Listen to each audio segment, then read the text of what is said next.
सभी लोगों को जय मसीह की गुड मॉर्निंग। जैसा कि गुजरे सप्ताह सभी का हमको संभाल कर रखा और हमारे अंदर अभी 2-3 दिनों से कुछ हलचल भी चल रही है कि शैतान जो है उनको तोड़ता है, मरोड़ता है और काफी परेशानियों में डालता है। आज भी ऐसे ही सुबह हुआ हमारे साथ। कल तक तो सुबह अचानक से कुछ तबीयत खराब होती है, वीकनेस आती है गर्मी के कारण, लेकिन हम जो है प्रभु का एक निर्णय लेते हैं फिर हम प्रभु के भवन में जाएंगे और वहाँ जाने से हमको हमारी सारी समस्याओं का हमको निजात मिलेगा और मिलता है, क्योंकि हम यहाँ उम्मीद के साथ आते हैं प्रभु के भवन में और यहाँ से हर एक शंघाई को हम प्राप्त करके जाने को पाते हैं। तो हम सब इसीलिए यहाँ पर आते हैं कि प्रभु की संगति में एकत्रित होकर हम प्रभु के भवन में प्रभु के उस महान खुदाओं को धन्यवाद देने वाले बने जो हमारे हर एक दुखों को दूर करने वाला, हर एक समस्याओं को दूर करने वाला है। तो आइए हम सभी अपने सरों को झुकाएंगे और प्रार्थना में चलेंगे।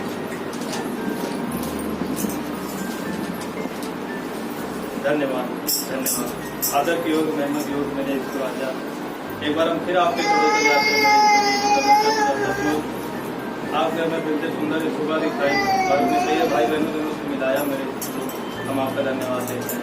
मेरे खुदावन मुझ आप हमारे साथ में रहें। मेरे खुदावन आप हमको सुरक्षित लेकर आने वाले बने और अपने कलीसिया भवन में उपस्थित किया। मेरे ईश्वर हम आपका धन्यवाद देते हैं।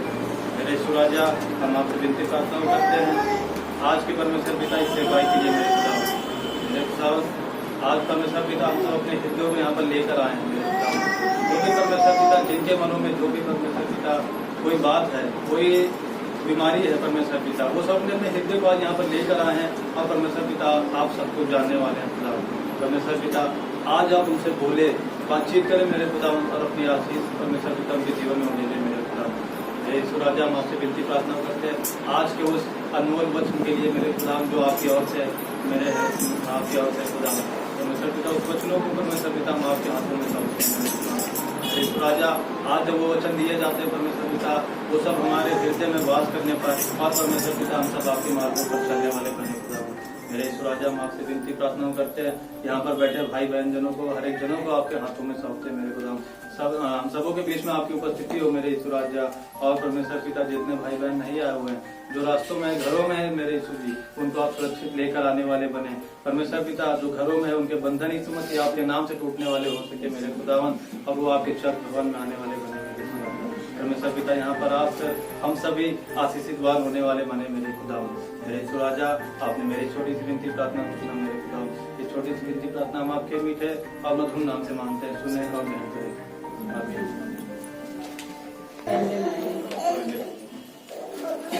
सबको गुड मॉर्निंग, जय मसीह की। आज की सभा में आप सभी का स्वागत है और आज की सभा में हम सब परमेश्वर की आराधना करेंगे और इन गीतों को गाएंगे और उससे महिमा देंगे। हम सब मिलकर इन गीतों को अच्छे से तालियों को बजाकर और उसकी महिमा करेंगे पूरे हृदय से।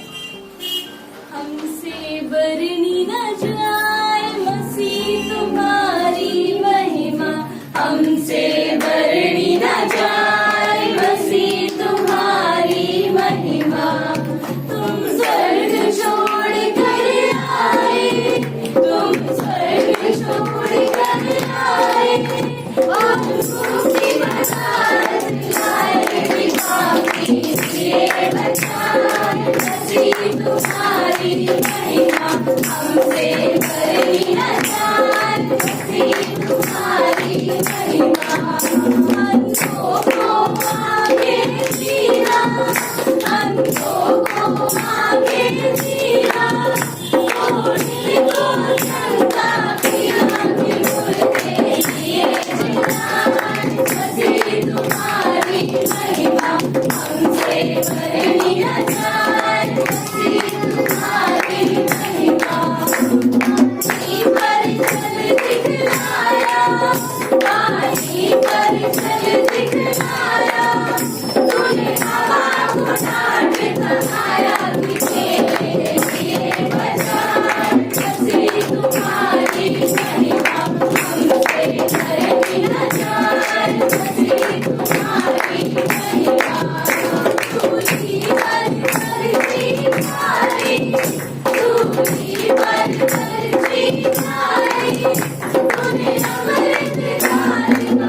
महिमा के योग्य हो, आप आराधना करते हो।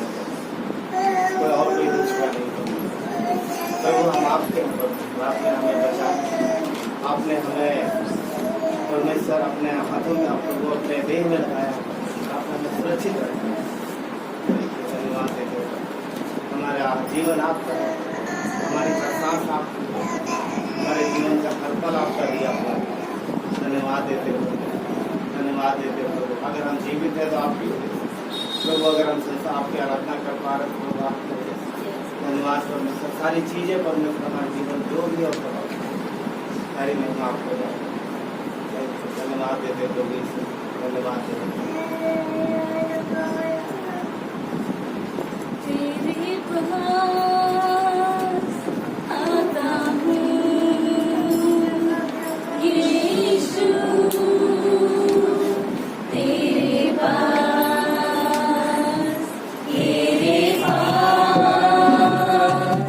आता हूँ यीशु, तेरे पास हर पल मेरी हर सांस तेरी स्तुति करती रहे। हर पल मेरी हर बात तेरी महिमा गाती रहे। हर पल मेरी हर सांस तेरी स्तुति करती रहे। हर पल मेरी हर बात तेरी महिमा गाती रहे। यीशुआ,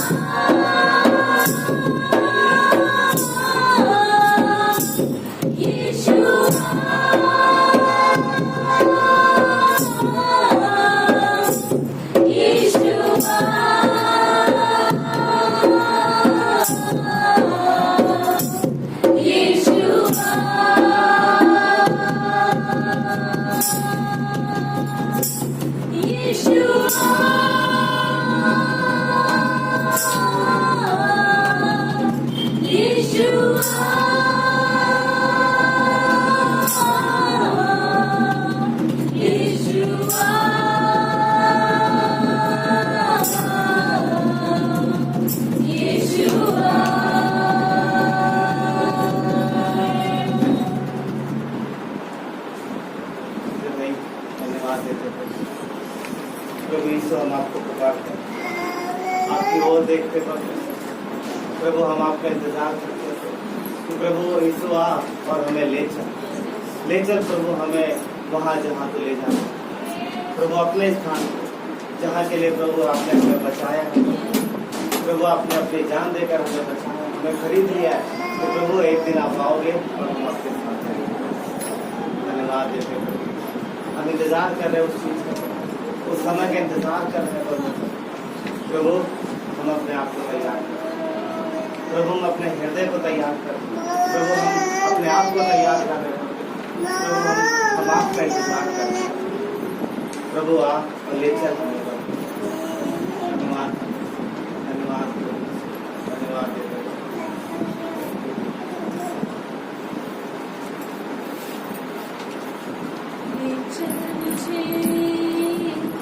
ले चल मुझे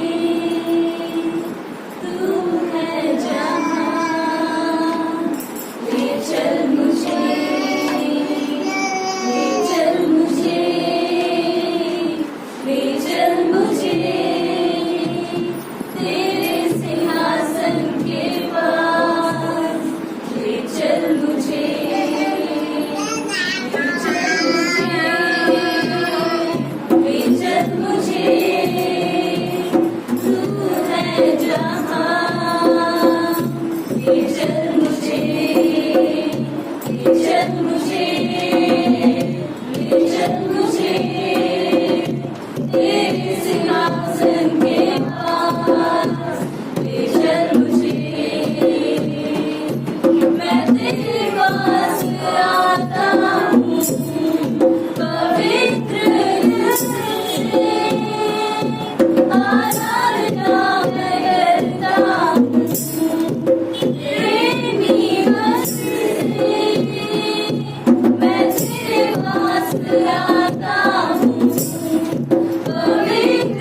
पवित्र साल में तू मुझे ले चल, तुझे देखना मैं चाहता हूँ हर घड़ी हर पल।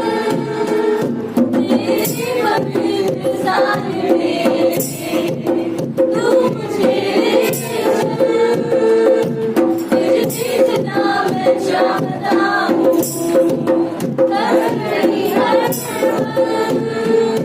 तुझे ढूंढता हुआ, तुझे चाहता हुआ, मुझे खींच ले मैं दौड़ूंगा।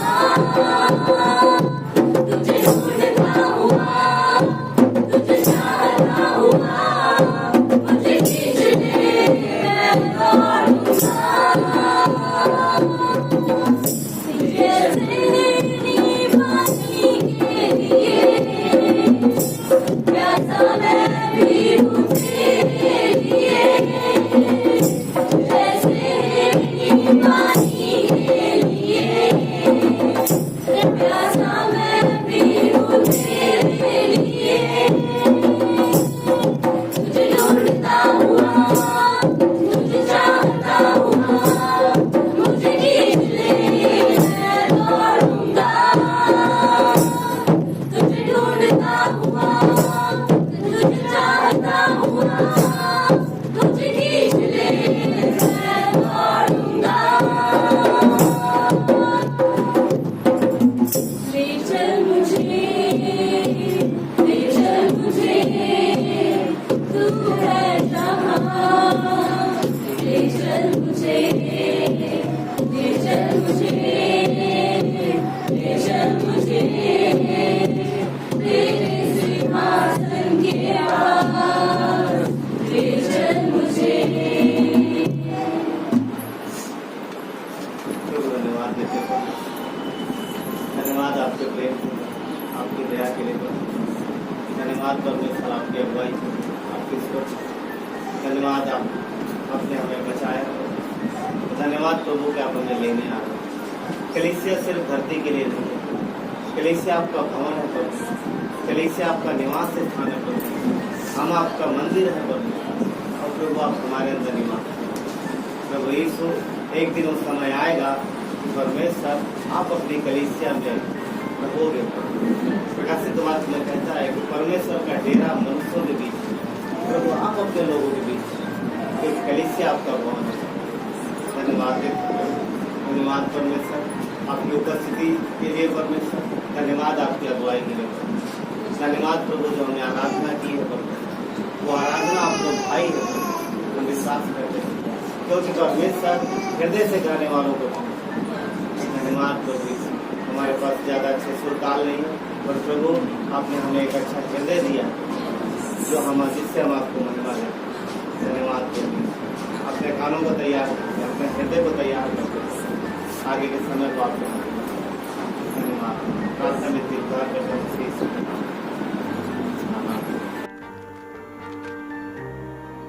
सबका स्वागत है। आइए संदेश में चलते हैं। मरकुस का 11 अध्याय 15 से 17 पढ़ेंगे और पहला कुरिन्थियों का 3 अध्याय 16 से 17 पढ़ेंगे। अच्छा संदेश रहेगा, अपने ध्यान को बना के रखिए। मरकुस का 11 अध्याय कोई पढ़ सकता है? 15 से 17।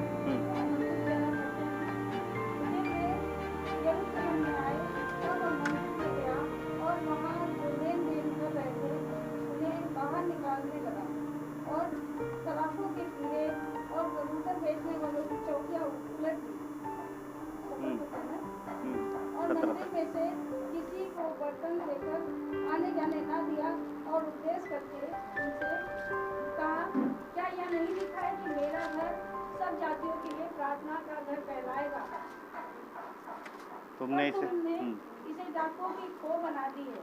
Thank you. कोई दूसरा पर्सन? पहला कुरिन्थियों 3 17 से 18, 16 से 17। पहला कुरिन्थियों 3 16 और 17। क्या तुम नहीं जानते कि तुम परमेश्वर का मंदिर हो और परमेश्वर का आत्मा तुम में वास करता है? यदि कोई परमेश्वर के मंदिर को नष्ट करेगा तो परमेश्वर उसे नष्ट करेगा। क्योंकि परमेश्वर का मंदिर पवित्र है और वह तुम। चलिए प्रार्थना करते हैं। प्यारे परमेश्वर, धन्यवाद देते हैं आपके प्रेम और दया के लिए पिता। प्रभु आप अपने वचनों से हम सबकी अगुवाई करो प्रभु। यहाँ पर प्रभु आपकी देह है पिता, और आपके देह की उन्नति करना, आपके देह को बढ़ाना, आपके देह को तंदुरुस्त रखना प्रभु, ये आपका कार्य है प्रभु। तो प्रभु आज हम प्रार्थना करते हैं कि हम सब आपके इन गूढ़ वचनों को सीखने पाए प्रभु, और समझने पाए आपकी इच्छा को, आपकी शांति मांगते परमेश्वर। प्रभु आपकी उपस्थिति हमारे हृदय में होने पाए, अपने हृदय को तैयार करके प्रभु आपसे सुनने के लिए अपने कानों को खोलते हैं, धन्यवाद देते हैं। प्रार्थना विनती उद्धार करता मसीह यीशु के नाम से मांगते हैं, आमीन। अब बैठ सकते हैं।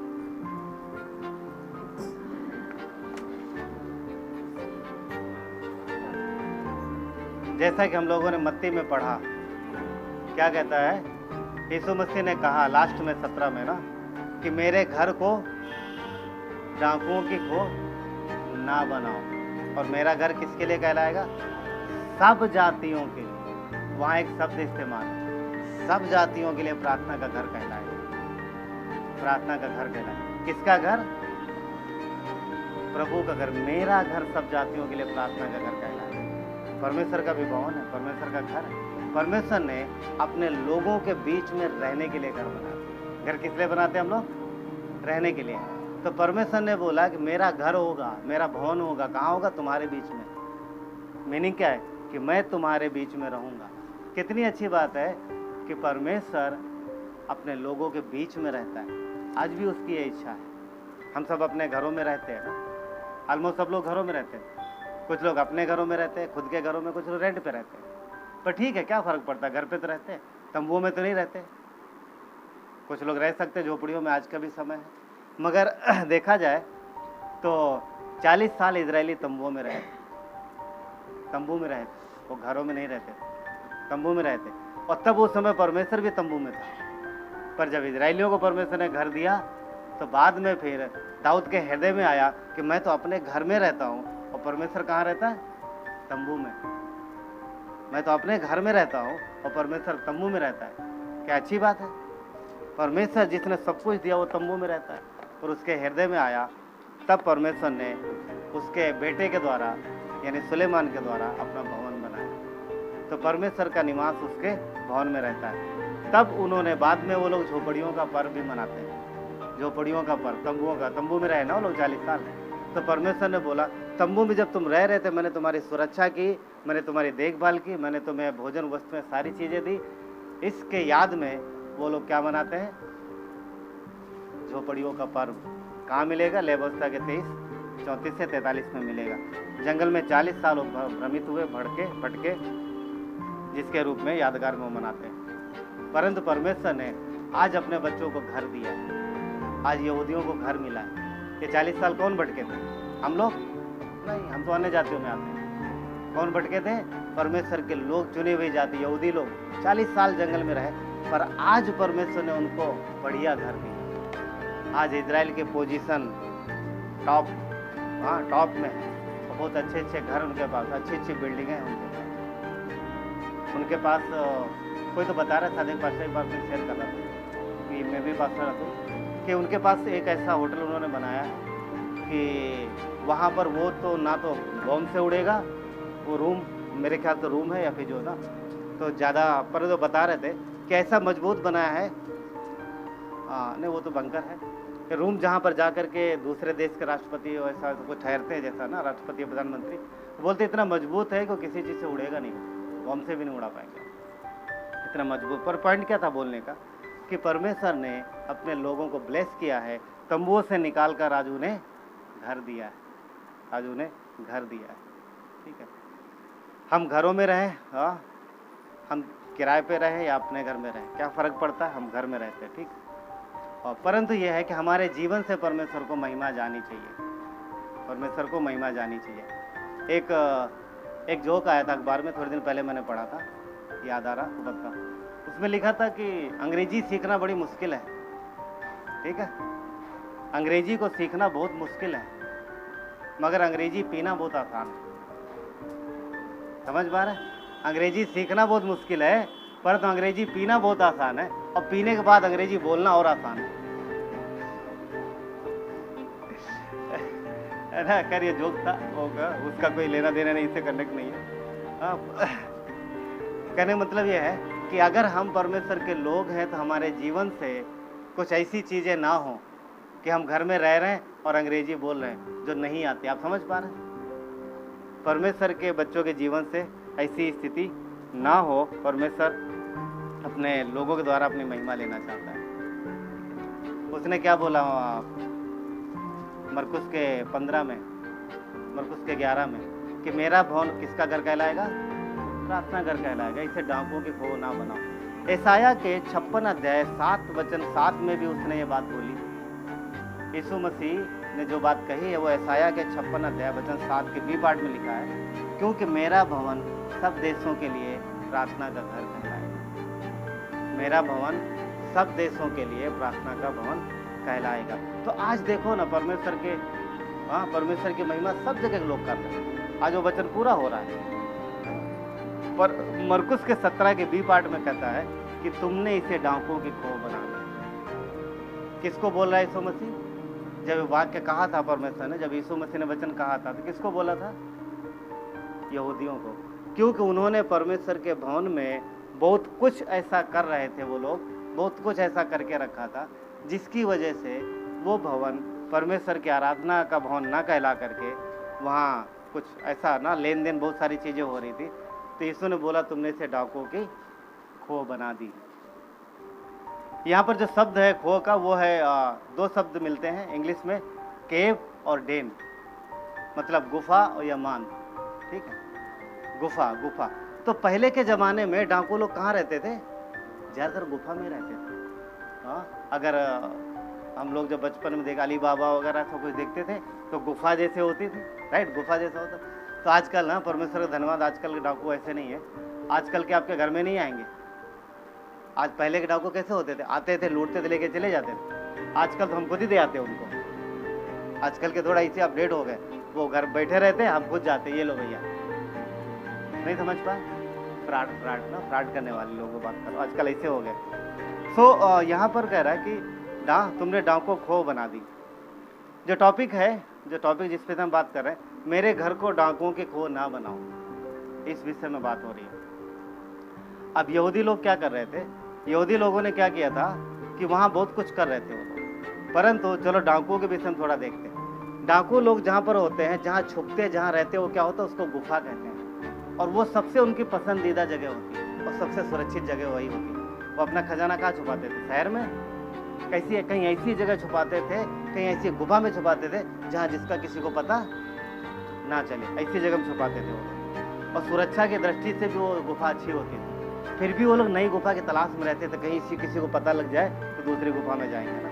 तो कहने का पॉइंट ये है कि डाकुओं को गुफा बहुत पसंद आती थी और यीशु ने वही शब्द कहा। मतलब क्या है? गुफा जो है किसका निवास स्थान? डाकू का। तो यीशु ने क्या बोला? तुमने मेरे पिता के घर को डाकू की खो बना दी। कहने का मतलब क्या है कि अभी यहाँ पर परमेश्वर नहीं, डाकू रहता है। अब विश्वासी लोगों के जीवन में, परमेश्वर के लोगों के जीवन में डाकू कौन है? सब समझते हैं ना? समझ पा रहे हैं? शैतान ही है वो डाकू जो लूटता है, परमेश्वर के लोगों के जीवन से और परमेश्वर के जीवन से। वो लूटना, छीनना, चोरी करना उसका काम है। मगर सवाल ये पैदा होता है, परमेश्वर के भवन से वो क्या चुराना चाहता है? क्या चुराना चाहता है?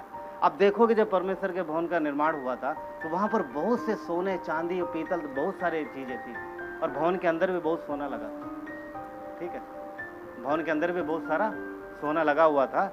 तो वो क्या करता था कि कई बार देखोगे यरूशलेम पर, आप इधर ध्यान बना कर रखो, बार उधर मत देखो। कई बार यरूशलेम पर हमला हुआ और हमले का केंद्र जो है वो परमेश्वर का भवन ही होता। वहाँ जाते थे वो लोग, आप पढ़ोगे कई बार लिखा है कि सब कुछ उठा लिया, सब कुछ ले गए। हाँ, सब कुछ हुआ, परंतु ये होता कब था? जब परमेश्वर के लोग परमेश्वर से दूर जाते थे और पाप में जीते थे, तो परमेश्वर उनको सुधारने के लिए कई बार ऐसी चीज़ें है ना, वो दुश्मनों के द्वारा हमला करवाता था। परंतु दुश्मन आते ही भवन, परमेश्वर के भवन से चीज़ें निकालता था। सारे सोने के पात्र, चांदी के पात्र, वो सब निकाल देता था। निकालने के बाद क्या करते थे? डाकू क्या करेगा? इकट्ठा करेगा। तो ये आक्रमणकारी आते थे, सारी चीज़ें ले जाते थे और ले जाने के बाद उन चीज़ों को बेचते नहीं थे। बेच के ऐसा नहीं कि बेच के अपने अपने खर्चे में लाएंगे, नहीं, बिल्कुल नहीं। वहाँ से निकालते थे और कहीं रखते थे। डाकू काम क्या होता था? डाकू क्या करते थे? खजाने को लूटते थे और लूट करके कहाँ रखते थे? गुफा में। ये लोग क्या करते थे? आते थे, परमेश्वर के भवन की चीज़ें निकालते थे और निकाल करके ले जाते थे और रख देते थे कहीं एक जगह पर जहाँ उनके लिए खास जगह होती थी। मतलब वो लोग जिनकी आराधना करते थे वहाँ पर जाकर के लोग रखते थे। ठीक है, अब सवाल पैदा होता है कि बेचते क्यों नहीं थे? क्योंकि शैतान को अपनी महिमा चाहिए परमेश्वर के भवन में, परमेश्वर के लोगों के जीवन में। ठीक है, भवन को लूटना है, नष्ट करना शैतान की इच्छा रही हमेशा, ताकि परमेश्वर के भवन में परमेश्वर की महिमा ना हो और परमेश्वर के भवन से परमेश्वर की आराधना ना हो, परमेश्वर के भवन में उसकी महिमा ना हो और आराधना ना हो। ये किसकी इच्छा रही है? शैतान की। क्योंकि शैतान परमेश्वर की महिमा नहीं परंतु अपनी महिमा करना चाहता है। आज नए नियम में, आज जब हम लोग नए नियम में, ये पुराने नियम की बात थी, अब नए नियम में, आज जब नए नियम में, तब नए नियम में परमेश्वर का भवन कहाँ है? अभी तक किसकी बात कर रहे थे? जो यहूदी लोगों ने जो भवन बनाया था उसकी बात कर रहे थे। अब हम नए नियम में आते हैं, तो नए नियम में कलीसिया परमेश्वर का भवन है। नए नियम में परमेश्वर के लोग परमेश्वर का भवन है। शैतान क्या नहीं करना चाहता? शैतान दो चीज़ें नहीं करना चाहता, परमेश्वर की महिमा ना हो उसके भवन में और उसकी आराधना ना हो परमेश्वर की आराधना, वह सारी चीज़ें ना हो परमेश्वर के भवन में। तो आज जबकि नए नियम में हम लोग हैं, तो नए नियम में कलीसिया परमेश्वर का भवन है, परमेश्वर के लोग परमेश्वर का भवन है। क्या अभी हम लोगों ने नहीं पढ़ा पहला कुरिन्थियों 3:16-17 में कि हम परमेश्वर का भवन है, राइट? तो आज भी शैतान ये दो चीज़ें चाहता है कि हमारे अंदर से परमेश्वर की महिमा ना हो, हाँ, कलीसिया से परमेश्वर की महिमा ना हो, ना विश्वासी लोगों के जीवन से परमेश्वर की महिमा हो। अब दूसरी बात, वो लूटता था। पुराने नियम में आते थे और परमेश्वर के भवन से बहुत सारी चीज़ें लूट के चले जाते थे। आज हमारे अंदर से क्या लूटता है पता चलेगा। अच्छा मैसेज आगे जैसे जैसे पढ़ेंगे हम लोग। ठीक है, शैतान आज भी लूटना चाहता है, शैतान आज भी लूटना चाहता है, क्योंकि परमेश्वर ने हमारे अंदर, विश्वासियों के अंदर अपनी महिमा का धन रखा है। ध्यान रखो एक बात, जो अब चलो थोड़ी देर के लिए पुराने नियम में चलते हैं। जो भवन था परमेश्वर का, वहाँ पर वस्तुएं होती थी, आराधना की वस्तुएं होती थी, तो उन वस्तुओं के द्वारा परमेश्वर की महिमा होती, सब जय जयकार करते थे और परमेश्वर की ग्लोरी कहाँ पर आती है? वहाँ पर। आज जो है, अच्छा उस समय जब आक्रमणकारी आते थे तो सारी चीज़ें लेके चले जाते हैं। आज शैतान हमारे जीवन से क्या निकालना चाहता है? जबकि परमेश्वर का भवन हम और आप, वही आराधना की चीज़ें, वही महिमा की चीज़ें जो पहले वो निकाल लेता था, आज वो निकालना, आज हमारे अंदर से भी निकालता है। पहले वो दिखने वाली चीज़ें थी जिनसे आराधना होती थी, आज ना दिखने वाली, परंतु हम बात करेंगे क्या चीज़ें हमारे आपके अंदर से निकालता है। परमेश्वर का महिमा का धन हमारे और आपके अंदर रखा है, समझ रहे? परमेश्वर ने अपनी महिमा का धन हमारे और आपके अंदर रखा है, अपनी महिमा का धन। इफिसियों का 1:18 कहता है, तुम्हारे मन की आंखें ज्योतिर्मय हो कि तुम जान लो कि उसके बुलाहट की आशा क्या है और पवित्र लोगों में उसका मिरास और महिमा का धन कैसा है। हमारे और आपके बीच में महिमा का धन कैसा है, समझ?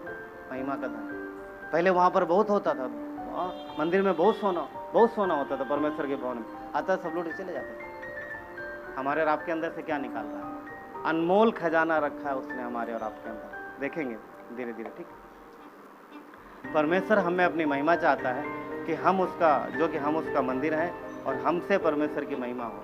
आज जिन वस्तुओं से परमेश्वर की महिमा हो सके, वो सारी वस्तुएं परमेश्वर ने हमारे पास रखी हैं, हमारे अंदर रखी हैं, हम में रखी हैं। और शैतान उन वस्तुओं को चुराना चाहता है, उन्हीं वस्तुओं को लूटना चाहता है, ताकि हमारे जीवन से परमेश्वर की महिमा ना हो, परंतु किसको महिमा मिले?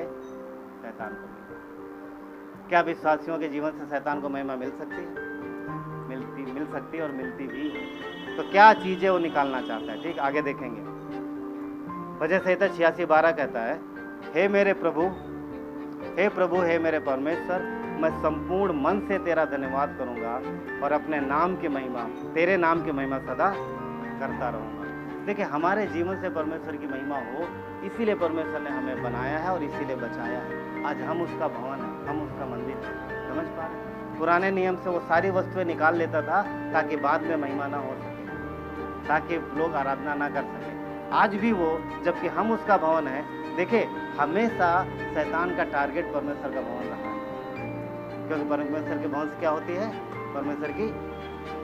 जब आज हम लोग उसका भवन है तो क्या हम उसका टारगेट नहीं हैं? मगर क्या मनमानी कर सकता? नहीं। क्यों? क्योंकि सुरक्षा है। पर कुछ चीज़ें वो कर सकता है, कुछ चीज़ें वो कर सकता है जो हम जानेंगे, ठीक है? कुछ चीज़ें वो चुरा सकता है, ठीक है? तो देखते हैं एक एक करके। पुराने नियम में जो भवन था उसमें क्या होता था, कुछ चीज़ें देखें क्या होता था, क्या करते थे वो लोग। पहली बात क्या करते थे? पुराने नियम में जब लोग इकट्ठा होते थे तो इकट्ठा होकर के स्तुति और आराधना करते थे, स्तुति और आराधना करते थे। क्या आज हम लोग करते हैं? हाँ, अगर वो सारी वस्तुएं निकाल लेगा तो उसकी स्तुति आराधना बंद हो जाएगी। किसकी? परमेश्वर की। आज शैतान हमारे और आपके जीवन से स्तुति आराधना चुराना चाहता है। हम लोग कलीसिया में स्तुति आराधना करते हैं, गाते हैं, गीत गाते हैं, परंतु परमेश्वर चाहता है कि हम दिल से गाएं, और शैतान चाहता है कि तुम खाली म्यूजिक पर बस ऐसे होंठों से गाओ। अब समझ पा रहे हो बात को मैं क्या बोल रहा हूँ? परमेश्वर चाहता है कि हम दिल से आराधना करें, दिल से महिमा करें। और तरीका क्या है? जब आप आराधना करते हो, जो शब्द आपके होठों से निकलते हैं, जो गीत जो हम लोग गाते हैं, आप कुछ मत करके, क्योंकि ज़्यादा कुछ ना करके, दिमाग में सिर्फ सोचो उन चीज़ों को, इमेजिन कर सकते हो। जो शब्द निकलना आपको ऐसा सोचो और अपने आप को वहाँ पर देखो। हाँ, ऐसा करोगे तो धीरे धीरे आत्मा आपको अगुवाई करेगा और परमेश्वर की इच्छा अनुसार आराधना होगी, ठीक? क्योंकि परमेश्वर चाहता है किस बात को? कि हम आराधना दिल से करें। तो पुराने नियम में भी परमेश्वर के लोग आराधना करते थे, होसैना गाते थे, कितना वर्शिप करते थे। कितनी बार आप पढ़ो, देखोगे कि मसीह यीशु भी आराधनालय में, चेले आराधनालय में जाते हैं और क्या करते हैं? परमेश्वर की स्तुति आराधना। तो वो हमारे जीवन से स्तुति और आराधना निकालना चाहते हैं। क्या? अच्छा ये बताइए, क्या आराधना स्तुति हमारी सिर्फ संडे के दिन होनी चाहिए या फिर बाकी दिन भी होनी चाहिए? समझ रहे हैं? तो ध्यान से देखो, कहीं परमेश्वर ने आपके जीवन से स्तुति आराधना बात नहीं कर दी, निकाल तो नहीं दी, क्योंकि वो निकालना चाहता है कि उसके भवन से आराधना ना हो, उसके भवन से स्तुति ना हो, किसको? परमेश्वर को महिमा ना जाए। इसलिए हमें अपने आप को संभालना है। हम सिर्फ आज के दिन ही आराधना ना करें, बाकी दिन भी करें। हमारे जीवन से परमेश्वर को महिमा मिले, आराधना मिले, उसकी इच्छा है। समझ रहे हैं? भजन संहिता 100 का 2 कहता है, आनंद से यहोवा की आराधना करो, जय जयकार के साथ उसके सम्मुख आओ। आनंद से यहोवा की आराधना करो और जय जयकार के साथ उसके सम्मुख आओ। इब्रानियों का 12:28 कहता है, इस कारण, इब्रानियों का 12:28 कहता है, इस कारण हम इस राज्य को पाकर, जो कि हिलने का नहीं, कृतज्ञ हों और भक्ति और भय सहित परमेश्वर की ऐसी आराधना करें जिससे वो प्रसन्न हो। देखिए, परमेश्वर ने हमें अपनी देह में लगा लिया है। अब हम कभी भी परमेश्वर से अलग नहीं होंगे। उसने हमें उद्धार दे दिया है, हम बचा लिए गए, हम हमेशा उसके साथ रहेंगे। हाँ, कभी हम उससे अलग नहीं होंगे। कभी भी हमारा जो उद्धार है, यानी जो हमारा अनंत जीवन, कभी हमसे छीनने वाला नहीं है। हम हमेशा के लिए हैं। तो इसलिए उसका धन्यवाद करें और दिल से उसकी आराधना करें, भय और भक्ति के साथ, भय और भक्ति के साथ। भजन संहिता 41:14 कहता है कि मैं निरंतर आशा लगाए रहूंगा और तेरी स्तुति अधिक से अधिक करता जाऊंगा। अब यहाँ है कि हमारी आशा किस पर है? देखिए, हर बार हमारी परिस्थितियाँ एक जैसी नहीं रहती, परंतु निरंतर हमारी आशा हमारे परमेश्वर पर बनी रहनी चाहिए और स्तुति और आराधना हमारे जीवन से होती रहनी चाहिए, क्योंकि शैतान चाहता है कि परमेश्वर के भवन से स्तुति और आराधना निकल जाए, ना हो। दूसरी बात, प्रार्थना। क्या पुराने नियम में लोग जाके परमेश्वर के भवन में प्रार्थना करते थे? करते थे।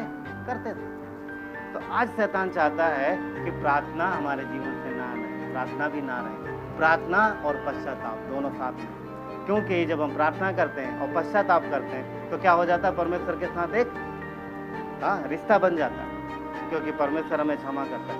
आज शैतान चाहता है कि हमारे जीवन में प्रार्थना और पश्चाताप ना रहे, प्रार्थना भी ना रहे, क्योंकि उसकी इच्छा है।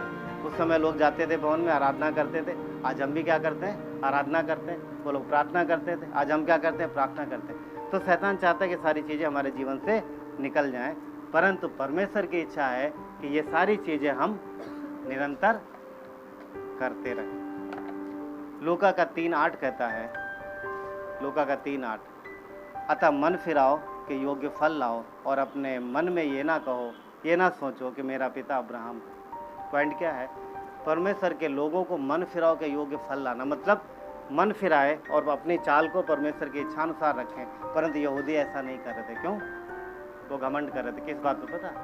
वो बोलते हम तो अब्राहम की संतान हैं, हम तो पैदाइशी मसीही हैं। अरे हम तो पैदा हुए मसीह में, हमें क्या ज़रूरत है कलीसिया जाने की? हमें क्या, हम कभी मिले ऐसे परिवारों से जो पैदाइशी विश्वासी हो? उनको बड़ा घमंड रहता, अरे यीशु हमारा है, पर उनको पता नहीं यीशु उनका है पर उद्धार उनका नहीं है। क्योंकि उद्धार के लिए क्या करना है? पश्चाताप करना, माफ़ी मांगना, अंगीकार करना दिल से। और शैतान चाहता है नहीं तुम मत करो, ये मत करो, ये मत करो। तो ये निकालना चाहता है क्या? प्रार्थना और पश्चाताप। ठीक है, प्रार्थना और पश्चाताप। पहला पत्रस 5:5 का बी पार्ट क्या कहता है?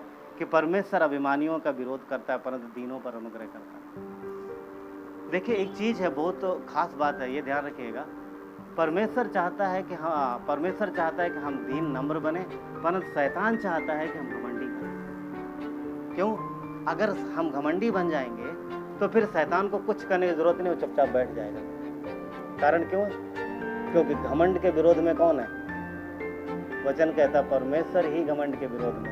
कहने में आप मीनिंग समझ पा रहे हैं कि अगर हम घमंडी बनते हैं तो परमेश्वर ही हमारे अगेंस्ट हो जाएगा, और इसलिए शैतान चाहता है कि हम घमंडी बन जाएं। क्यों? फिर उसको ज़्यादा कुछ करने की जरूरत नहीं है। पॉइंट क्या है बोलने का? क्योंकि घमंड जो है कभी भी परमेश्वर से रिसीव नहीं करने देगा, स्वीकार नहीं करने देगा ना। आप कुछ नहीं समझ पाएंगे क्योंकि सब कुछ आपको लगेगा आपको सब आता है, मैं तो सब कर लेता हूँ, मुझे सब पता है। ऐसे लोगों को देखा ना, हाँ, हर जगह अपने आप को बोले ना मुझे सब आता, राइट। और जो तीसरी बात है वो है बलिदान। पुराने नियम में वो लोग बलिदान चढ़ाते थे। जब जाते थे परमेश्वर के भवन में, कोई भी खाली हाथ नहीं जाता। वचन कहता है, परमेश्वर ने कहा है कि मुझे छूछे हाथ मुंह मत दिखाओ। तो इसलिए यहूदी जब भी जाते थे तो कुछ न कुछ लेके जाते थे, खाली हाथ कभी नहीं, कुछ न कुछ लेके जाते, चढ़ाते थे। खाली हाथ कभी नहीं गए, हाँ, खाली हाथ कभी नहीं गए। तो वो लोग बलिदान चढ़ाते थे। तो क्या आज हम बलिदान चढ़ाते हैं? ऑफकोर्स हम पता है क्या बलिदान चढ़ाते हैं। हम उद्धार के लिए बलिदान नहीं चढ़ाते, वो पाप के लिए बलिदान चढ़ाते थे। वो कोई कुछ भी अगर गलत करते तो उसके लिए क्षमा मांगने के लिए बलिदान मतलब पाप के लिए बलिदान चढ़ाते थे। पाप के लिए हमें बलिदान नहीं चढ़ाना। क्यों? क्योंकि पाप के लिए यीशु क्रूस पर वो बलिदान हो चुका है। हमें पाप के लिए बलिदान नहीं चढ़ाते हैं। हम किस लिए बलिदान चढ़ाते हैं? परमेश्वर धन्यवाद कि हमें बलिदान नहीं देना पड़ा पाप के लिए, तू मेरे लिए मर गया, इसलिए हम धन्यवाद का बलिदान चढ़ाते हैं। और हम अपनी जो घेंटे और जो भी दशमांश लाते हैं वो धन्यवाद के लिए। हम पाप के लिए, हाँ, हम बचाने के लिए क्या बोलते हैं, हम भेड़ लेके नहीं आते। लो प्रभु हम भेड़ चढ़ा रहे, हमें उद्धार दो, हमें उद्धार दो, इसके लिए नहीं चढ़ाते। वो मसीह ना, वो यीशु ने कर दिया। समझ पा रहे बात? समझ में आ रहा? उद्धार पाने के लिए हम भेंट नहीं चढ़ाते। उद्धार परमेश्वर ने हमें दे दिया, उसने हमें बचा लिया। अब हम मसीह के साथ एक हैं, अनंत जीवन हमारा है। हम कभी भी परमेश्वर से अलग नहीं हो सकते। परंतु अब हम क्या देते हैं? परमेश्वर तेरा धन्यवाद कि तूने हमें अनंत जीवन दिया, तूने हमें सुरक्षा दी। अनंत की सुरक्षा बहुत कुछ है, और अब जो हम देते हैं वो धन्यवाद का बलि। समझ रहे? यहूदी क्या करते थे? यहूदी अपने पाप को प्रायश्चित करने के लिए कभी भेड़ कभी बकरी क्या क्या लाते थे। क्या हम लेके आते? जरूरत नहीं। यीशु ने क्रूस पर दर्द कर दिया, पूरा कर दिया बलिदान, राइट। भजन संहिता 4:5 कहता है धर्म के बलिदान चढ़ाओ और यहोवा पे भरोसा रखो। धर्म के बलिदान मतलब धार्मिकता क्या है? परमेश्वर की इच्छा अनुसार जीवन बिताना, वो धार्मिकता है। और वो हमें कब देखता है? कब देखता है? कभी कभी देखता है, वो हमेशा देखता है। हम घर में हैं तब भी देखता है, यहाँ है तब भी देखता है। भजन संहिता 50:5 कहता है मेरे भक्तों को मेरे पास इकट्ठा करो, उन्हें बलिदान चढ़ाकर जिन्होंने बलिदान चढ़ाकर मुझसे वाचा बांधी है। तो बलिदान चढ़ाकर वाचा बांधने का मतलब यह है कि मसीह यीशु ने हमारे लिए बलिदान चढ़ाया है और वाचा परमेश्वर ने हमसे बांधी है, और हम उस वाचा में हमने हाँ में हाँ मिलाया है। तो परमेश्वर के साथ हम चलते रहे। और 50:14 कहता है कि परमेश्वर को धन्यवाद का ही बलिदान चढ़ाओ और परमेश्वर के लिए अपनी मन्नतें पूरी करो। समझ रहे? तो हम धन्यवाद का बलिदान चढ़ाते हैं। नंबर 4 और क्या चीज़ होती थी वहाँ पर? वचन सिखाया जाता था, वचन। तो याजक और लेवी होते थे, वो लोगों को क्या करते थे? परमेश्वर की व्यवस्था को बताते थे, परमेश्वर के नियम को बताते थे, ताकि लोग सुने और जाने और परमेश्वर की इच्छा अनुसार जीवन बिताए। क्यों बताया जाता था? इसीलिए ना, अगर बताएंगे नहीं तो लोगों को पता कैसे चलेगा? मूसा को वो दे के चला गया, अब आगे वाली पीढ़ी को कैसे पता चलेगा? इसीलिए परमेश्वर ने वचन में क्या बोला था कि उठते बैठते चलते फिरते हर समय अपने बच्चों को सिखाते रहना। तो चौथी बात जो है वो क्या करते थे? वो लोग वचन सीखते थे, वचन को सुनते थे। तो वचन जरूरी है। और शैतान क्या चाहता है कि ये भी हमारे जीवन से बाहर हो जाए। इसीलिए जब कलीसिया में बैठते हो तो दिमाग कहीं इधर ले जाएगा, कहीं उधर ले जाएगा, कभी बच्चे की वजह से, कभी किसी की वजह से डिस्टर्बेंस करेगा, कभी सुस्ती आएगी, कभी क्या क्या करता है, बहुत कुछ करता है। क्यों? क्योंकि अगर दिमाग अगर वचन यहाँ गया माइंड में और हार्ट में गया तो क्या होगा? फिर वो फलेगा, आशीष लेगा, फलवंत होगा। तो शैतान क्या चाहता है? चुरा लेगा। डाकू है ना, उसका काम क्या है? चुराना। और क्या करता है? डाकू की भूख सब इधर से चुरा के कहाँ रखेगा? अपने। महिमा किसको जाए? उसको। यीशु ने इसीलिए क्या बोला था? मेरे भवन को डाकुओं की भूख ना बनाओ। ऐसा किसकी इच्छा है? क्या परमेश्वर के लोगों की इच्छा है? नहीं, उनकी इच्छा। ये किसकी इच्छा? शैतान की इच्छा। तो वचन ना हमारे अंदर जाए, हमारे हृदय में ना जाए, उसकी गुफा में जाए, वो क्या करेगा? वचन रख के उससे कुछ मतलब, उसे वचन की समझ दी नहीं गई, परंतु उसको एक काम है, वो हमारे पास ना रहने। कई बार देखा कुछ लोगों को ऐसा देखा होगा कि कोई चीज उनके मतलब की नहीं है। अक्सर घरों में होता, भाई बहनों में ज्यादातर होता है कि अच्छा ये इसके पास नहीं होनी चाहिए, चाहे हमारे किसी काम की होना। समझ रहे? हमारे काम आया ना आए, पर उनके पास नहीं होनी चाहिए। हमको नहीं मिला तो उनको भी नहीं मिलना चाहिए। होता है थोड़ा घरों में ज्यादा ऐसा होता है। शैतान के किसी काम का नहीं है। क्यों? क्योंकि उसे समझ नहीं उन चीजों की, परंतु हमें दी गई है। और परमेश्वर चाहते हैं क्या? कि हम वचन को अच्छे से सीखें और जानें। यीशु की पुस्तक में परमेश्वर ने यीशु को क्या कहा है? यीशु का 1 अध्याय वचन 8 कोई पढ़ सकता है? फटाफट 1 अध्याय वचन 8।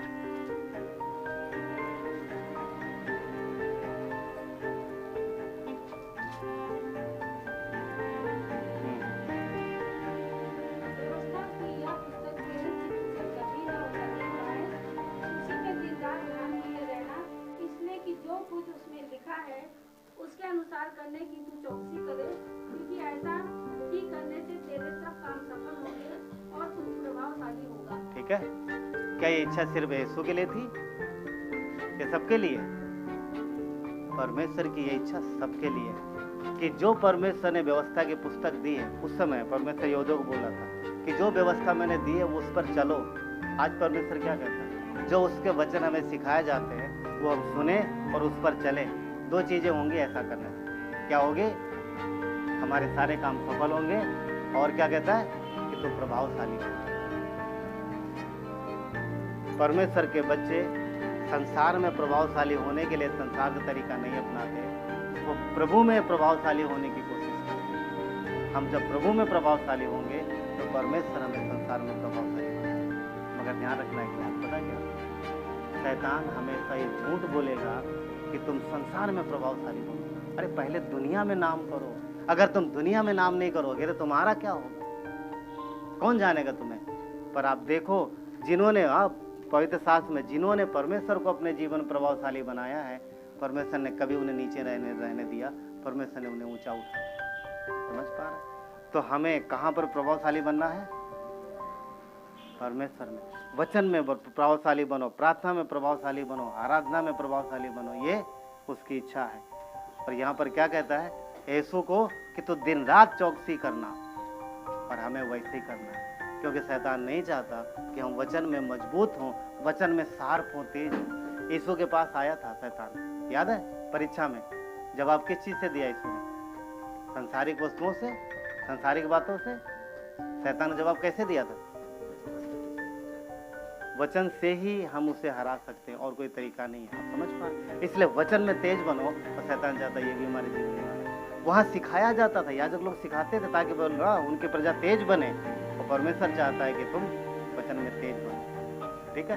भजन संहिता 28 या भजन संहिता 138 का दूसरा वचन कहता है, क्योंकि परमेश्वर ने अपने वचन को अपने बड़े नाम से अधिक महत्व दिया।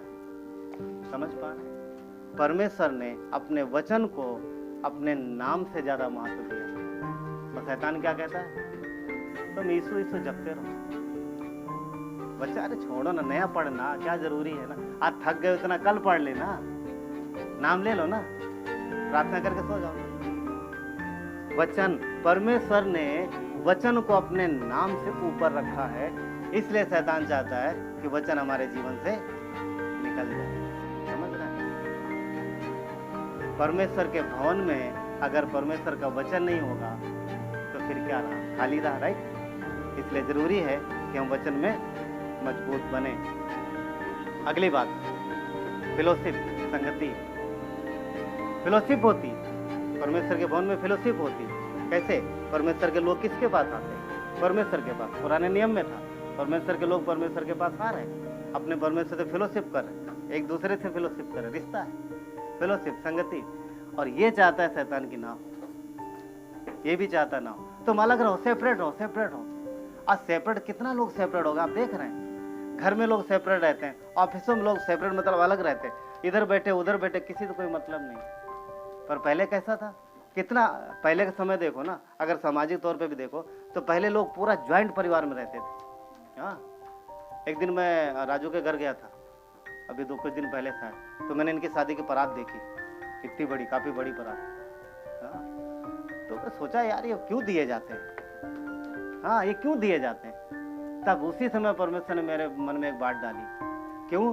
क्योंकि पहले के लोग ज्वाइंट फैमिली में रहते थे और एक परिवार में बहुत सारे लोग रहते थे, तो फिर खाने के लिए आटा गूंदने के लिए छोटा बर्तन थोड़ी चाहिए, आज इतने बड़े कटोरे में गूंद लेते लोग, है ना। इसलिए उस समय दिए जाते थे कि जरूरत के काम आएंगे, इसलिए दिए जाते थे। आज वो सिर्फ रस्म बन के रह गई, यानी आज उनका कोई काम ही नहीं ना, क्योंकि इतनी बड़ी बारात तो उठेगी नहीं मुझे लगता लोगों से। आटा गूंदने तो बातें अलग सोची। तो पॉइंट क्या बोलने का मतलब कि पहले लोग एक साथ मिल के रहते थे। आज शैतान कहता है सेपरेट हो जाओ। हाँ, आज सेपरेट हो जाओ, अलग हो जाओ।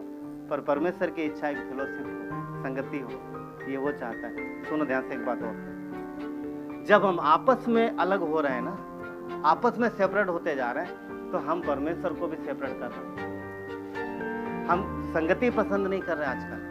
हाँ, जैसे सभा खत्म होती बाय बाय चल रहे हैं, क्यों?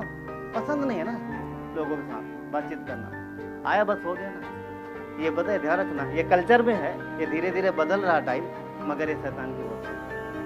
आज बच्चे माता पिता से बात नहीं करते, भाई भाई से बात नहीं करता, लोग मिलने नहीं, छुट्टियां निकल जाती, कभी कोई मिलने नहीं जाता। अरे मिलो ना, पहले लोग 15-15 दिन पड़े रहते। खैर आज मैं नहीं बोलूँ, उतना टाइम नहीं किसी के पास, पर मिलते तो रहो ना कभी, एटलीस्ट फोन पे तो बने रहो। हाँ, वैसा तो होना चाहिए। फेलोशिप, आपस में फेलोशिप नहीं रखेंगे तो हम परमेश्वर से कैसे फेलोशिप करेंगे? जाएंगे प्रार्थना, हाँ 2 मिनट बैठेंगे, भाग लेंगे, वहां पर भी नहीं अपने को जमेगा तो ज्यादा देर। हाँ, सब जानते हैं, सब कुछ लोग हंस भी रहे हैं, क्यों? क्योंकि पता है, अपनी अपनी बात सबको पता, कौन कितनी देर परमेश्वर के साथ बैठता है ना। तो परमेश्वर चाहता है कि फेलोशिप हमारी ना हो, हम ज्वाइंट मतलब हम एक दूसरे से मिले ना रहे, सेपरेट हो जाए। देखिए, परमेश्वर हमारे बीच में 2 मुख्य रिश्ते हैं। नंबर 1, पिता और संतान का। परमेश्वर हमें 2 तरीके से देखता है। किस तरीके से? वो पिता है और हम संतान हैं। अगर पिता और संतान का रिश्ता अच्छा नहीं होगा तो फिर संतान पिता के मन की बात नहीं जान पाएगी और पिता फिर संतान को अच्छे से मतलब सिखा नहीं पाएगा और उसको उसकी हेल्प नहीं कर पाएगा। समझ रहे हैं? तो अगर हमारे रिश्ते पिता के साथ अच्छे नहीं हैं तो फिर हम कैसे उसकी मन की बात को जान पाएंगे और कैसे उससे स्वीकार कर पाएंगे वो चीजें जो हमें दे रहा है। तो इसलिए रिश्ता जरूरी है। और दूसरा रिश्ता कौन सा पता? पति और पत्नी का। पति और पत्नी का रिश्ता। परमेश्वर पति है और कलीसिया पत्नी है, तो पति पत्नी ये 2 रिश्ते हैं मेन।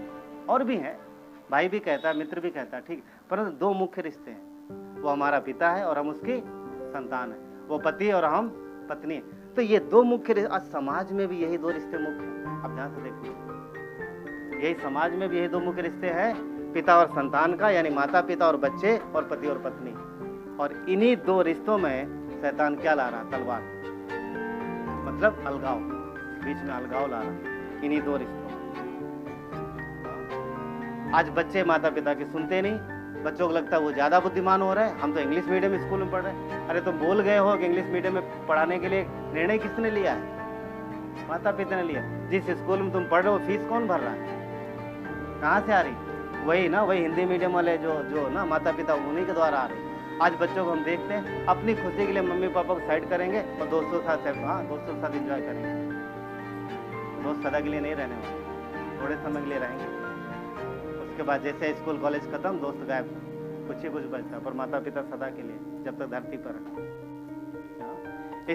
इसलिए अपनी खुशी, बच्चों के लिए अपनी खुशी मम्मी पापा के साथ शेयर करो, अपनी फैमिली के साथ शेयर करो, ना कि दोस्तों के साथ जा करके कहीं। कितने सारे आज देखो एक चलन हो गया है, बच्चे बर्थडे सेलिब्रेट करते हैं, मम्मी पापा पता ही नहीं, और कहाँ उधर, उधर कहीं उधर पुल के पास, कहीं किधर, कहाँ कहीं जंगल में, कहीं पार्क में, कहीं होटल में। समझ रहे हैं? ये चलन क्या मतलब, क्या है, मीनिंग क्या है? अब नहीं, अरे मम्मी पापा टोकते रहते हैं, टोकेंगे ना अगर बुराई करोगे तो। बुराई में जाओगे तो माता पिता टोकेंगे, परमेश्वर अवश्य टोकेगा अगर बच्चे बुराई में जाएंगे। आप समझ पा रहे बात? हम मम्मी पापा से शेयर नहीं करते, अलग जा करके उधर। अब देखो कितना क्या क्या करते हैं वो लोग ना। अब माता पिता क्या वो देखेंगे, और देखेंगे तो बुरा मानेंगे, मना करेंगे। इसीलिए मम्मी पापा पसंद नहीं आते। और पता है उससे बात करो तो क्या बोलते हैं मम्मी, बच्चे लोग क्या बोलते हैं? अरे आपको समझ नहीं आएगा, आपके जमाने की बात अलग, हमारे जमाने की बात अलग। जनरेशन गैप है भाई, जनरेशन गैप। ये जनरेशन गैप नहीं है, ये बड़ा झूठ है। समझ रहे? ये शैतान के द्वारा डाला गया बड़ा झूठ है, जनरेशन गैप नहीं है। पहले भी संतान थे, वो भी बच्चे थे। कुछ चीजें बदल गई है। आज उनके टाइम में कंप्यूटर नहीं था, आपके टाइम है, पर अपने पिता का धन्यवाद करो, वो कंप्यूटर ला के दिया आपको। बहुत सारी चीजें, सब कुछ वही है, कुछ तरीके बदल गए, सब वही, कुछ नहीं बदला। सबोपदेशक क्या कहता है? धरती के नीचे कुछ भी ऐसा नया नहीं, सब एक बार हुआ दोबारा फिर होता है। पर कहाँ से आ रहा है ये? शैतान की वजह से, ताकि पिता और माँ, पिता और पुत्र संतान के बीच में रिश्ते खराब हो। अपने मम्मी पापा शेयर ना करके दोस्तों को बताएंगे, और दोस्त क्या होते हैं? फंसाते हैं, सब फायदा उठाते हैं। समझ, सब फायदा उठाते हैं। और दूसरा रिश्ता कौन सा है? पति पत्नी का। परमेश्वर में किस रिश्ते में देखता है? पति और पत्नी के रिश्ते में। और आज इस रिश्ते में बड़ी समस्या है, इस रिश्ते में बड़ी समस्या, इस रिश्ते में शैतान इस रिश्ते में भी क्या लाता है? दरार। हम लोग तो खैर मिडिल वर्ग में। अब अगर हाई सोसाइटी में जाओगे तो एक चलन वहां पर बहुत पता है, शादीशुदा हो तो क्या हुआ, अफेयर होना जरूरी है, नहीं है तो अरे तुम्हारा स्टेटस डाउन हो जाएगा। अब सोचो क्या अब कहाँ जा रही दुनिया, आप समझ पा रहे बात? परमेश्वर चाहता है कि शादी पवित्र हो, और शादी में पति पत्नी के बीच में आपस में प्रेम हो। पर शैतान क्या बोलता है? नहीं, तुम देखो ना, समाज देखो, दुनिया देखो। ध्यान रखना, अगर ये सारी चीजें परमेश्वर की इच्छा अनुसार नहीं है तो कभी भी आशीष नहीं आएगी। परमेश्वर की संतान होने के नाते हमें हमारे पिता के साथ अच्छे रिश्ते हो, हमारे माता पिता के साथ अच्छे रिश्ते हो, और पति पत्नी के बीच में, अगर हम हैं, पति पत्नी हैं आप, तो आपके बीच में पवित्रता होनी चाहिए। समझ पा रहे? शैतान क्या लेके आएगा? स्टेटस ना, वो आधुनिकता जो है ना, आधुनिकता आज जो बढ़ती जा रही, इसमें बहुत बुराई है। हम ये नहीं कह रहे अच्छे कपड़े पहनो, जाओ प्ले घूमने जाओ, किधर भी जाओ, मगर परमेश्वर के संतान होने के नाते उसकी इच्छा को, उसके वचन को हमेशा अपने पास रखो, ताकि उसकी नजरों में ना गिरो। क्योंकि संसार क्या करेगा? खींचेगा, शैतान खींचेगा कई सारी चीजों। कई बार बेइज्जती भी सहनी पड़ती, राइट? कई सारे तो बेइज्जती सह होती है तो होने दो, पर अपने परमेश्वर की इच्छा के खिलाफ मत जाओ, पाप मत करो। परमेश्वर की इच्छा है। अंत में ठीक है, ये पांचों बातें परमेश्वर क्या चाहते हैं, ये कहाँ हो रही? परमेश्वर के भवन में, परमेश्वर के भवन में हो रही। और जब इन चीजें हम परमेश्वर की इच्छा अनुसार करते हैं तो छठवीं बात हमारे जीवन में होती है। पता क्या होती है? सामर्थ्य जीवन। फिर परमेश्वर की इच्छा अनुसार हमारा जीवन पावरफुल होता है, जीवन हमारा सामर्थ्य होता है। क्यों? क्योंकि हमने शैतान को लूटने नहीं दिया, अपने खजाने को बचा के रखा। हमने लूटने नहीं दिया, अपने खजाने को बचा के रखा है। हम उसकी इच्छा अनुसार नहीं करें। हमने परमेश्वर की इच्छा अनुसार स्तुति आराधना की, हमने प्रार्थना की, हमने बलिदान चढ़ाया है, हम वचन में बने रहे, हम संगति में बने रहे। और अगर हम ऐसे बने रहते हैं तो फिर हमारे जीवन को सामर्थ्य बनने से, पावरफुल बनने से कोई रोक नहीं सकता। रोकने वाला एक ही है, कौन? हमने अपने इस भवन को डाकुओं की खो बनने नहीं दी। समझ रहे? सामर्थ्य जीवन। दूसरा तिमुथियुस का 2:1 क्या कहता है? हे मेरे पुत्र, तो उस अनुग्रह से जो परमेश्वर का है बलवंत होते जा। हे मेरे पुत्र, तू उस अनुग्रह से बलवंत होते जा। इफिसियों का 6:10 कहता है, इसलिए प्रभु में और उसकी शक्ति में बलवंत बनो, सामर्थी बनो, पावरफुल बनो। ये किसकी इच्छा है? परमेश्वर की इच्छा है। वो बोला बनो, पावरफुल बनो, सामर्थी बनो, मगर कैसे? पाप करके, वचन से दूर रह के? बिल्कुल नहीं। पहला पत्रस 5:6 कहता है, परमेश्वर के बलवंत हाथ के नीचे दीनता से रहो, जिससे वो तुम्हें उचित समय पर बढ़ाएगा, वो सामर्थी बनाएगा। दीनता से रहो, नम्रता से रहो, ताकि नम्रता से रहो, धीरज रखो, वो उचित समय पे बढ़ाएगा। उन 5 बातों में बने रहो। 6वीं परमेश्वर का काम, 5 वो हमारे लिए है। सामर्थ्य जीवन बनाना परमेश्वर का काम। शैतान बड़ा चालाक है, वो चालाकी से चोरी करता है। यीशु ने क्या कहा था पता है? यीशु ने कहा कि मेरे भवन को, मेरे पिता के भवन के डाकुओं की खो मत बनाओ। अब मेरा एक सवाल आप लोगों से, अब सोचो थोड़ी देर के लिए, पुराने नियम में चलते फिर से। परमेश्वर का भवन है, सब आराधना कर रहे हैं, और यीशु आता, कोड़ा लेता, सबको मार मार के भगाता है, बोलता तुमने डाकुओं खो बना दी। उन्हें अभी पता चला है कि ये तो डाकुओं खो बन गया है। नहीं, वो तो क्या सोच रहे थे? उनको तो लग रहा आराधना कर, किसकी बात कर रहा हूँ? याजक और लेवी जो थे, उनके हिसाब से तो बढ़िया कर रहे हैं, आराधना कर रहे हैं। परंतु यीशु आता वहां पर बोलता नहीं, तुमने डाकुओं की खो बना दी। पॉइंट क्या समझ पा रहा हूँ? उनको पता ही नहीं चला कि कब शैतान ने उन्हें भ्रमित किया, और वो भवन जो परमेश्वर का था अब डाकुओं का अड्डा बन गया, यानी शैतान का अड्डा। आप समझ पा रहे हैं? अगर हम सावधान नहीं रहे तो हमें पता ही नहीं चलेगा कि कब हम परमेश्वर का भवन होने के साथ साथ कब हम उसके खो बन गए, कब हम उसका अड्डा बन गए। तो सावधान रहने की जरूरत है। सोचने वाली बात यह है, पता है, याजकों को पता ही नहीं चला, लेवियों को पता ही नहीं चला। यीशु ने आके डिक्लेयर किया। आप समझ पा रहे बात को? उनको पता ही नहीं कि वो क्या कर रहे हैं। यीशु ने आके डिक्लेयर किया कि तुमने मेरे पिता को डाकुओं को बना दी, और उसने क्या की? सफाई वहां की, और सब कुछ निकाला। पॉइंट है बात का। इसलिए हमें सावधान रहने की जरूरत है कि हम कहाँ जा रहे हैं, हम क्या कर रहे हैं।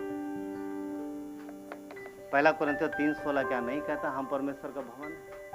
अगर हम परमेश्वर का भवन हैं तो हमारे जीवन में सारी चीजें होनी चाहिए। अब उस समय शैतान ने सारी चीजें कराई, क्या आज शैतान का टारगेट उसका भवन नहीं है? क्या आप नहीं हो? वो चाहेगा ये सारी 5 चीजें निकल जाएं आपके जीवन से, और क्या रहे खाली। आप पता है क्या शैतान चाहता है? जैसे उस समय यहूदी आराधना कर रहे थे, वैसे तुम भी करो। सब कुछ था उनके पास, म्यूजिक सिस्टम था, सब कुछ था उनके पास, और आराधना कर रहे थे। पर यीशु ने आगे डिक्लेयर किया तुमने डाकुओं के खो बना दिया है। डाकुओं को, हम तो यहोवा परमेश्वर की आराधना कर रहे हैं, और तू बोला डाकुओं को बना दे। हाँ, डाकुओं को बना दे। क्यों? क्या कमी थी पता? सब कुछ वो कर रहे थे, परंतु कुछ भी परमेश्वर की इच्छा अनुसार। किसकी इच्छा अनुसार था? समझ रहे? कई बार आज भी वो वैसे ही करना चाहता है, ताकि कलीसिया डाकुओं खो बन जाए। आप देखो, आप जाओ कलीसिया में, देखोगे वहां सब कुछ मिलेगा, यीशु नहीं होगा वहां। सब कुछ मिलेगा, वचन नहीं होगा वहां पर। होगा भी तो नाम मात्र करके चले जाएंगे। बहुत सारी, ढेर सारी गवाहियां होंगी, खूब आराधना होगी, मसीह किधर होगा?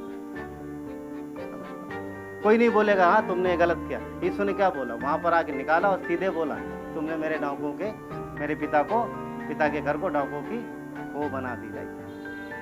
शैतान आज भी वही तरीका क्या करता? प्रलोभन। एक चीज और भी, वो प्रलोभन देता है। याजक और लेवियों को उन्होंने क्यों बिठा के रखा था? सराफों को, भेड़ बकरी बेचने वालों को, और सब क्यों बिठाया था पता?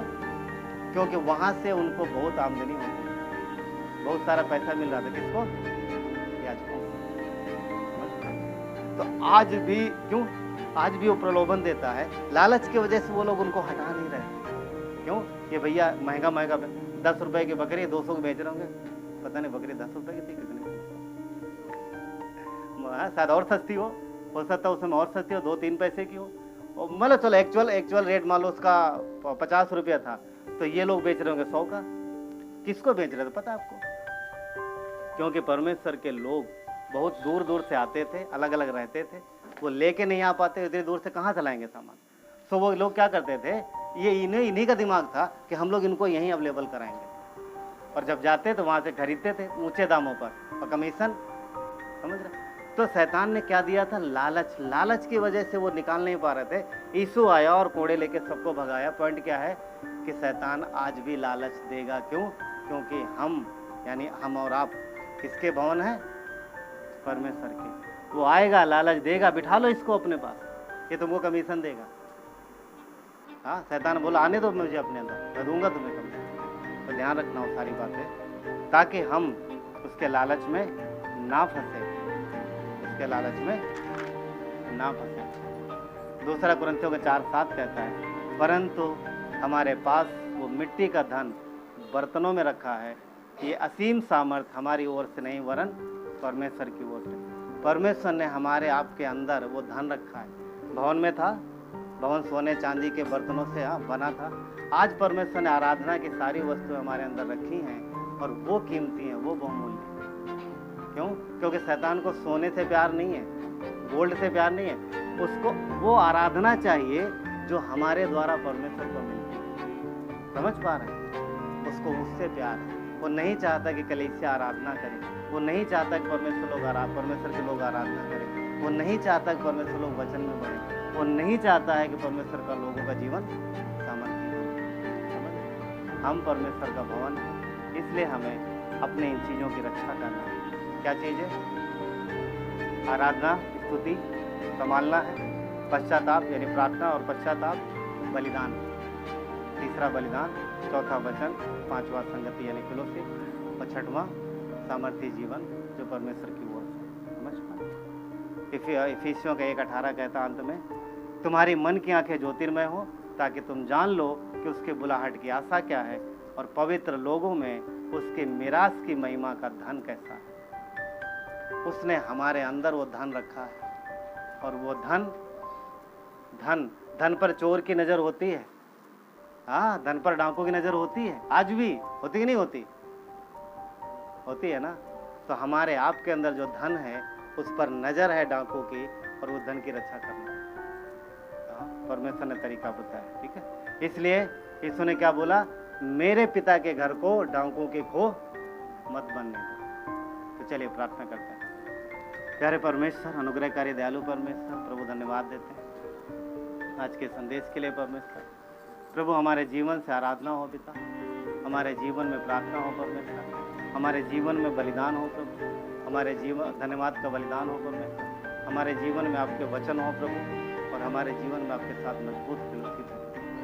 धन्यवाद देते हैं प्रभु। ये आप चाहते हो कि कलीसिया आपको महिमा दे परमेश्वर, हमारे जीवन से आपको महिमा मिले प्रभु। पिता धन्यवाद देते हैं प्रभु, आपने क्रूस पर जान दिए प्रभु, आपने बलिदान कंप्लीट कर दिया। हमें अब वो उद्धार के लिए, अपने पाप के लिए कोई बलिदान देने की जरूरत नहीं, आपने दे दिया क्रूस पर। आप मरे हो हमारे लिए, आपने हमारे लिए जान दी, और मरे हुओं में से जी उठे। यदि आपने अभी तक यीशु पर विश्वास नहीं किया, तो आज आप उसको अपने हृदय में बुला सकते हैं। वो आपको उद्धार देगा, वो आपको छुटकारा देगा, अनंत जीवन देगा। धन्यवाद देते हैं, आपकी महिमा करें। धन्यवाद परमेश्वर, इन सारी बातों के लिए, देने के लिए प्रभु धन्यवाद। हर एक को प्रभु आपके साथ मजबूत से चलने में मदद करो प्रभु। हम अपने आप को और इस कलीसिया को आपके हाथों में सौंपते हैं। धन्यवाद, सारा आदर गौरव महिमा आपको। प्रार्थना विनती उद्धार करता मसीह